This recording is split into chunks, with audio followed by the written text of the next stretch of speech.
Olá, povo de Deus, graça e paz. Meu nome é Gelson Becker, sou líder da Escola de Ativação Profética e no vídeo devocional de hoje eu quero falar sobre a escrava que trabalhava como empregada doméstica na casa de Naamã. Naamã, um dos líderes mais influentes do exército da Síria, conta a história em 2 Reis, capítulo 5, versículo 1 em diante.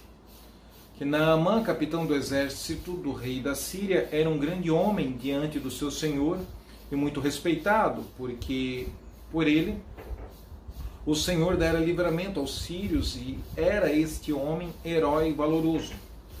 Porém era leproso, escondia um segredo, uma lepra.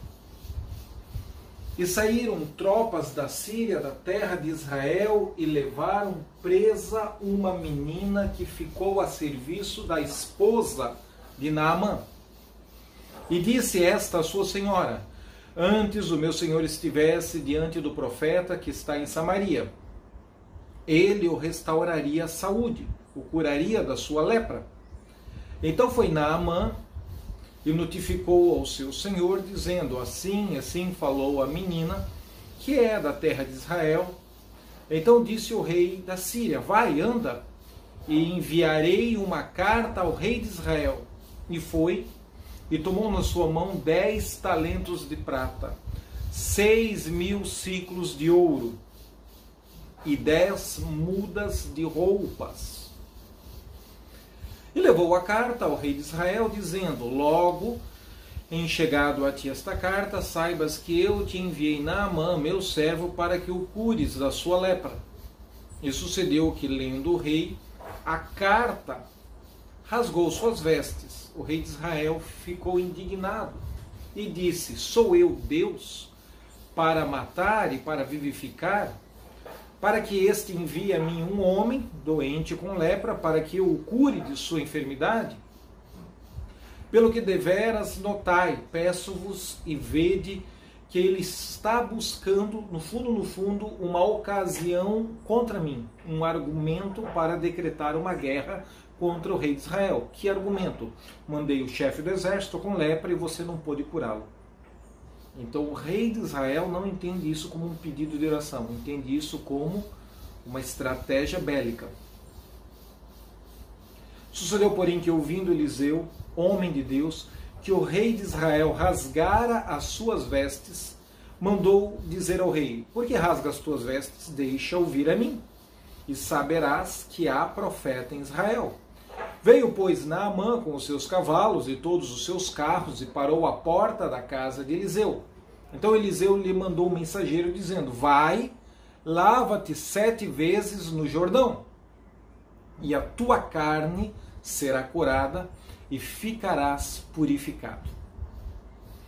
Porém Naamã muito se indignou e se foi murmurando e dizendo: eis que eu dizia comigo, certamente ele sairá, pôr-se-á de pé, invocará o nome do Senhor seu Deus, passará a sua mão sobre o lugar, restaurará o leproso.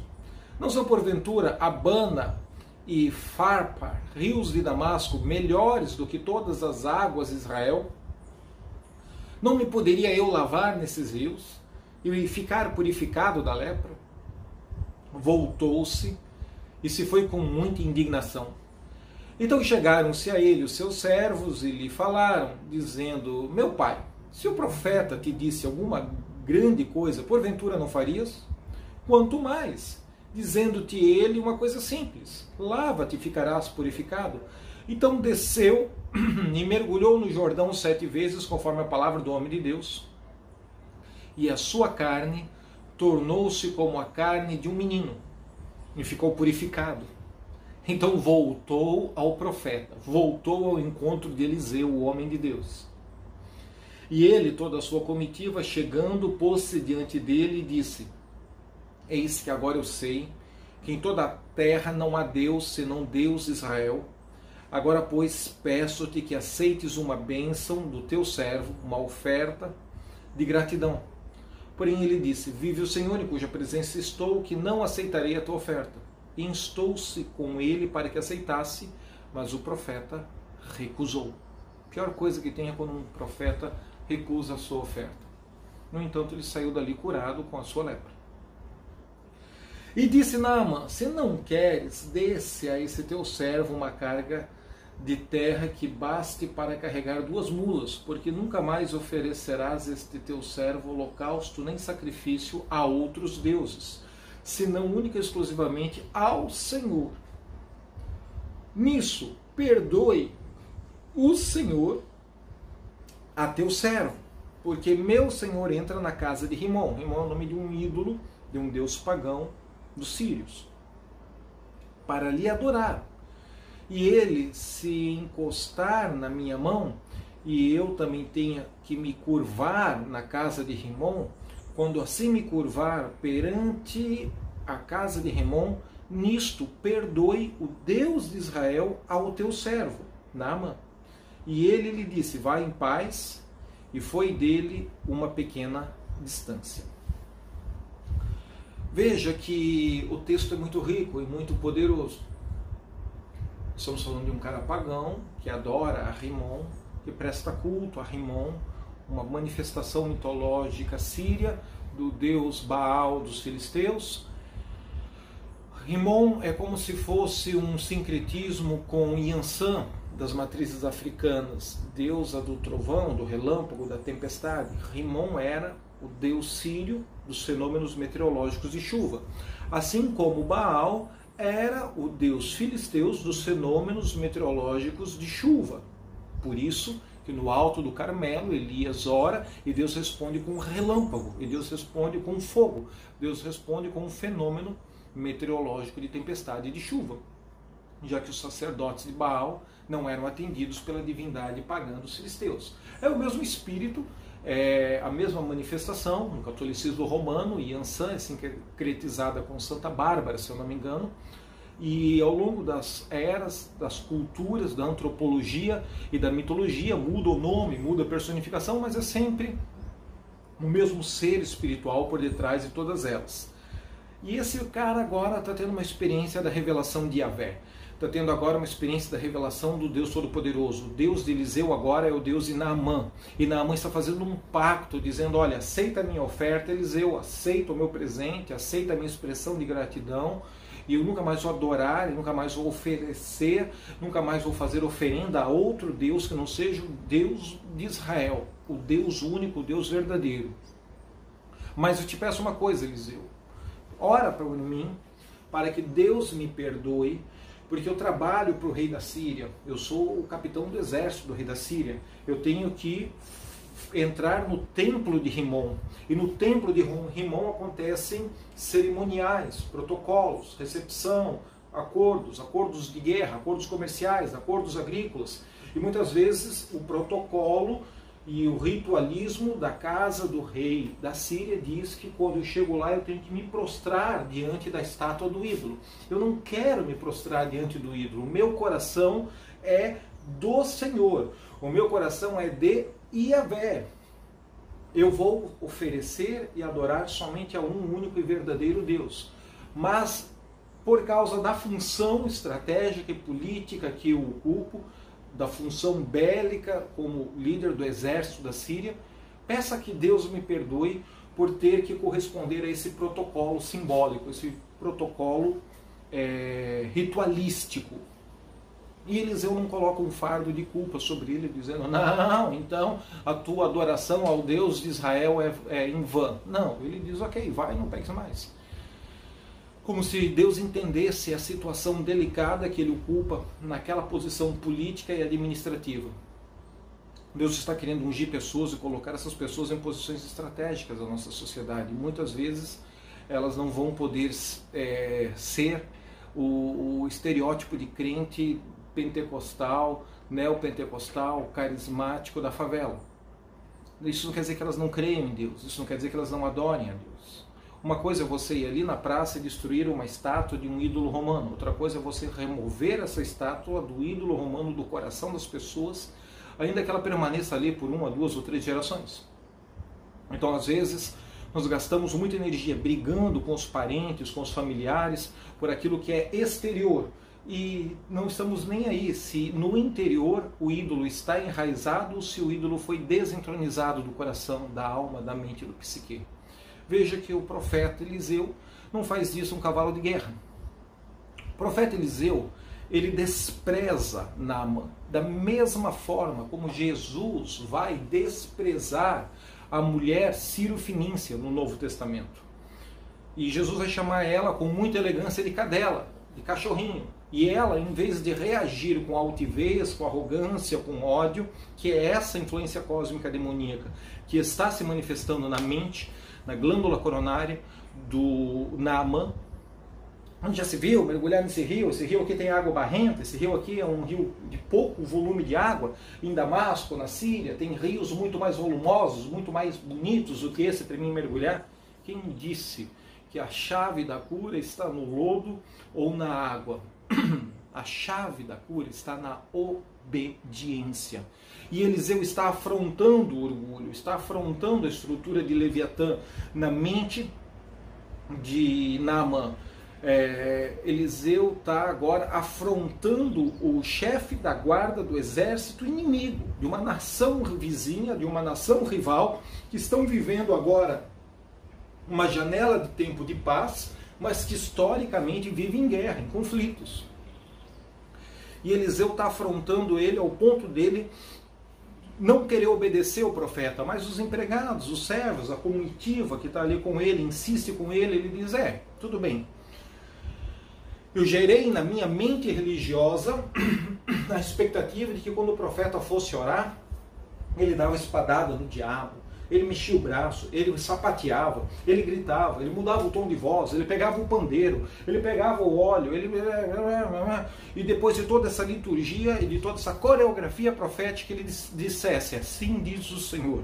Aí eu iria tremer, eu iria chorar, eu iria me emocionar, e aí eu iria crer na palavra desse profeta. Esse é Naamã. Naamã é esse imbecil religioso, frequentador de templos, que precisa de toda essa coreografia. É comum eu perguntar, você tem maturidade para ouvir a palavra profética se eu profetizar direto em português, ou você precisa que eu ore em línguas, interprete e mude meu tom de voz? Tem pessoas que têm essa necessidade, porque eles são pastores, eles são líderes, eles são presidentes de campo, mas eles são enfeitiçados por uma simpatia, por uma subcultura, que no fundo para eles não importa, eles não têm a capacidade de discernir o peso da palavra profética que você está profetizando. Eles precisam da alegoria. Eles precisam da emoção. E não é pecado misturar emoção na palavra profética, só não é necessário. Não é pecado fazer toda uma coreografia que você não sabe se o cara vai dar um soco, um chute, um golpe de taekwondo em você, ou se o profeta vai pôr as mãos na sua cabeça e dizer assim diz o Senhor. Não é pecado fazer isso, só também não é necessário. A maturidade leva a pessoa a ter o seu espírito exercitado e treinado para discernir o espírito do outro. Ele vai discernir o que está sendo dito e o espírito por trás daquelas palavras, e não as emoções eufóricas por trás da indução e do sugestionamento psicológico. Naamã, ele precisava ser induzido, ele precisava ser sugestionado, ele queria que tocasse trombetas, ele queria que soltasse fogos, ele precisava de tambores e de um tapete vermelho, porque a autoridade do exército sírio estava chegando na casa do profeta de Israel para receber cura de lepra. Eu não sei qual é a lepra que você esconde, eu não sei o que as pessoas pensam a respeito de você, um cara rico, bem-sucedido, um professor, um doutor, um cara que socialmente supera as expectativas da média das pessoas, mas quando chega em casa e tira a tua armadura, você está podre. Você fede a pus, você fede a lepra. Não importa, o fato é que os profetas de Deus não estão nem aí. Eles estão mandando você plantar a batata.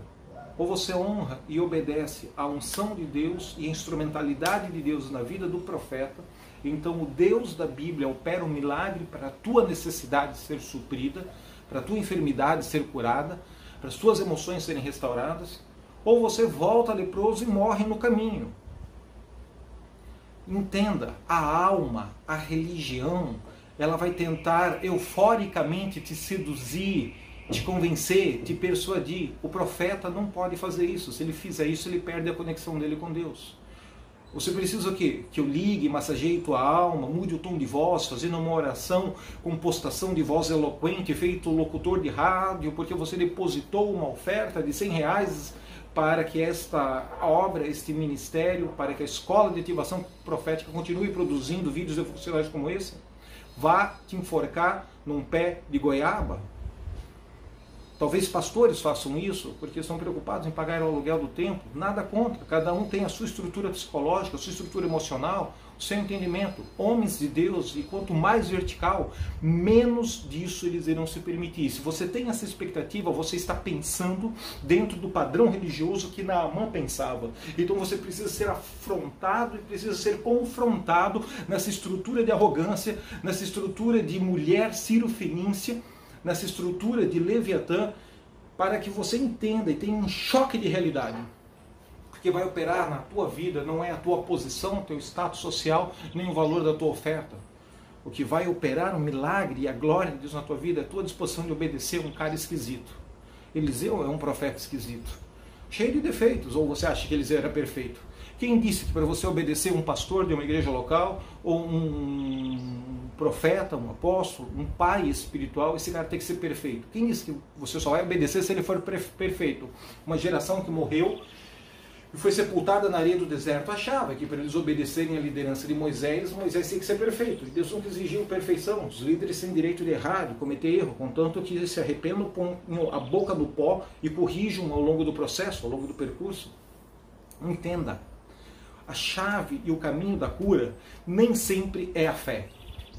Muitas vezes é a fé o segredo para você receber a cura. Outras vezes você tem fé mais que suficiente para ser curado e você não é curado, porque você não consegue obedecer. Você tem fé misturada com arrogância, você tem fé misturada com orgulho, você tem fé misturada com altivez, você tem fé misturada com crendices de um modelo profético e supersticioso que acha que se o profeta não fizer toda uma coreografia, tocar o pandeiro e tirar a caixinha de promessa para dizer o que a tua alma egoísta, tua alma manipuladora e mentirosa quer ouvir, então esse profeta não é de Deus, porque ele fala uma verdade muito seca, muito dura, muito direta.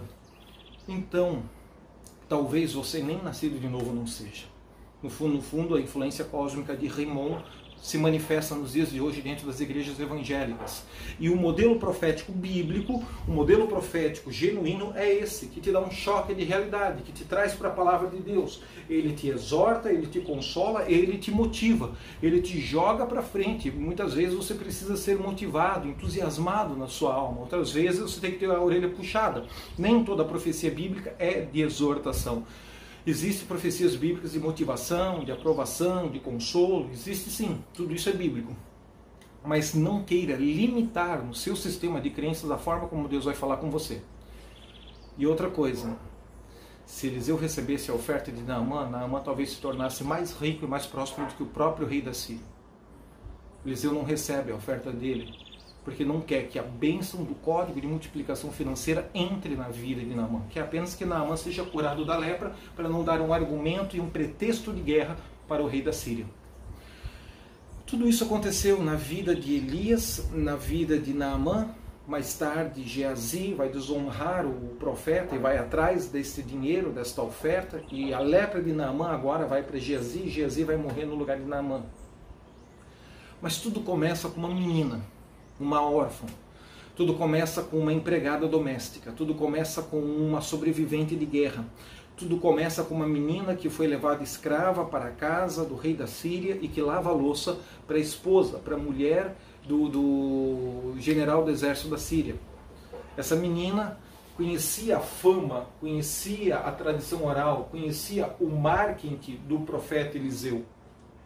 E todos os dias ela vê aquele homem pomposo, influente, respeitado na sociedade de Damasco, tirando a sua armadura e talvez até ajude a fazer a limpeza das feridas, do pus, dos remédios, eu não sei. E ela diz, tem um profeta, ele é maluco, esse cara é esquisito. Se você mandar uma passagem aérea e receber ele na tua fazenda, se você receber ele na tua empresa, se você chamar ele no teu gabinete de governador, de prefeito, de deputado estadual, deputado federal, de vereador aqui dessa cidade, Se ele te der uma direção, obedeça. Não tente entender. Porque a tua mente é oprimida pelo cão, pelo diabo. Você não tem luz para entender. Apenas obedeça. A mente de Naamã não tem luz e não tem revelação do Espírito Santo de Deus. É uma mente de um imbecil que quer sobreviver, mas que está conseguindo honrar a unção de Deus na vida de Eliseu. Quem disse que Naamã tem que entender a ordem que o profeta deu? Obedece sem entender, mas obedece, porque na tua obediência ativa o milagre que você veio buscar. Quem disse que você tem que entender todas as coisas que a gente orienta? Receba pela fé no Espírito. E quem obedecer vai ter o código correspondente manifesto da parte de Deus. Você não precisa nem gostar de mim. Você só precisa gostar do meu Deus e obedecer o que eu te ensino. Obedecer o que eu te oriento. Colocar em prática na tua vida. Isso vai funcionar. Naamã não estava gostando da forma como Eliseu estava tratando ele.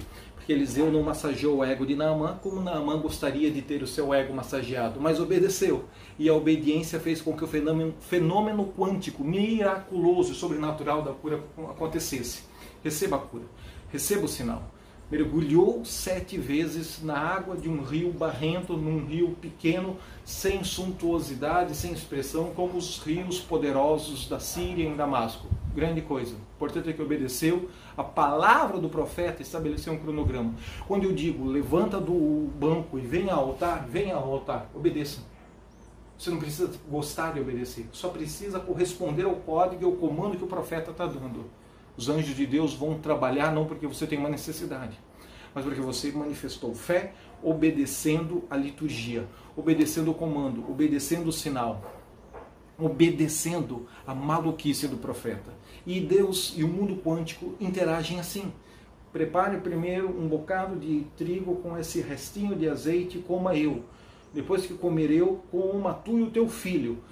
Agora vem o milagre. Tão certo quanto vive o Senhor, a farinha da tua panela, o azeite da tua botija multiplicarão, até que ele faça chover sobre a terra novamente. Veja, eu não sei se você faz parte de uma família cuja tradição religiosa envolve adorar a Rimon no templo de Rimon. Não faça disso um cavalo de guerra, não perca a sua comunhão. Deixe claro o seu posicionamento e a sua decisão de adorar única e exclusivamente ao Senhor Jesus, Rei dos Reis, Senhor dos Senhores. Respeite eles. Se porventura você tiver que ir em alguma celebração nesses templos, não vá lá se sentindo culpado, com medo, porque maior é o que está em nós do que o Espírito que opera no mundo. Te abençoo com essa palavra, te abençoo com esse testemunho. Talvez você seja esta menina sobrevivente, escrava, que trabalha na casa de pessoas influentes e que pode dar o testemunho de Deus e dos profetas de Deus que você ouve e se alimenta espiritualmente. Não sei se você é o rei da Síria, que manda uma carta pedindo oração de cura pelo seu chefe do exército, se você é o enfermo, se você é o leproso que está morrendo de lepra, precisa de um milagre urgente, ou se você é um daqueles servos, daqueles empregados da companhia que viajou com Naamã e disse, não, Naamã, vai, supera esse orgulho, supera essa altivez, supera essa presunção. Se ele mandasse você subir uma montanha, uma escadaria com 500 degraus de joelho, uma coisa difícil, complexa, você não teria feito? Sim, teria. Pois é, ele teria uma coisa simples, 7 mergulhos nas águas de Jordão. Vai lá e obedece. Já vimos até aqui mesmo. Cada uma dessas personagens na história tem a sua função no reino de Deus. E às vezes um conselho desse faz com que a pessoa não perca a bênção. Às vezes um conselho desse faz com que a pessoa não perca Deus. Às vezes um conselho desse diz, olha, vai lá, o pastor foi duro com você, fala com ele, abre teu coração, marca um horário, mas seja humilde. Não abandone a igreja, não abandone Deus, não envereda pelo caminho das drogas, porque você vai para o inferno. Independente do profeta estar de bom humor ou estar de mau humor, quem vai se lascar é você. Não pense você que Deus vai cobrar do profeta que não falou no tom de voz político que você queria ter ouvido. Códigos espirituais são para quem estão em íntima comunhão vertical com Deus. E a religião, ela manipula isso, ela maqueia isso, ela floreia isso, ela vende isso industrializado em frascos de conserva. Fuja desse sistema de crença pagão e religioso e volte para a radicalidade da palavra de Deus. Compartilhe esse vídeo, inscreva-se no canal, Mande seu pedido de oração, deposite sua oferta, participe conosco para que possamos continuar produzindo conteúdos devocionais semelhantes a esse. Até o devocional de amanhã. Te abençoo, em nome de Jesus.